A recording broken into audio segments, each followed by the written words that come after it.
কড়াইতে তেল দিয়ে দিয়েছি। এরপর তেলটা গরম হওয়ার পর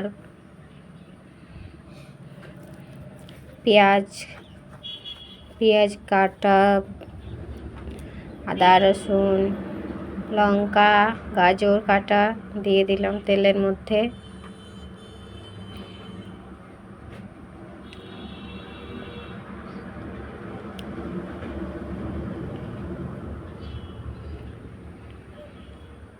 নেড়ে চড়ে নিলাম।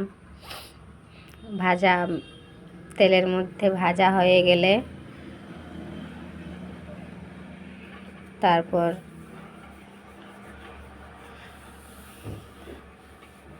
টমেটো কুচি করে দিয়ে দিলাম।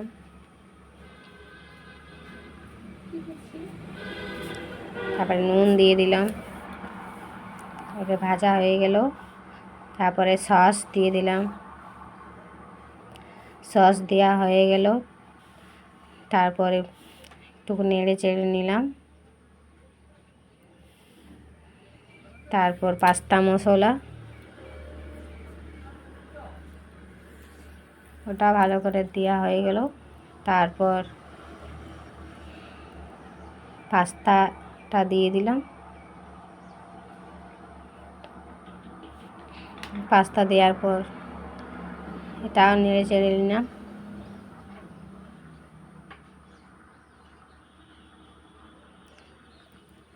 পাস্তা তৈরি হয়ে গেল। বন্ধুরা, তোমরা বলবে কেমন হয়েছে পাস্তা। এরকমভাবে বানিয়ে দেখবে, খেয়ে দেখবে একবার কেমন হয়েছে। আমি এরকমই বানাই, দোকানের মতন না হলেও ঘরে এরকম বানিয়ে খেতে খুব ভালো লাগে।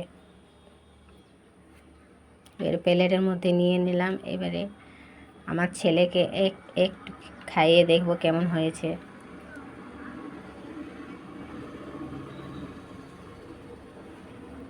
সস নিয়ে নিয়েছি। এরপর আমার ছেলেকে খাইয়ে দেখছি। বললো খুব ভালো লাগছে। তারপরে আবার ওটা দিয়ে দিয়েছি।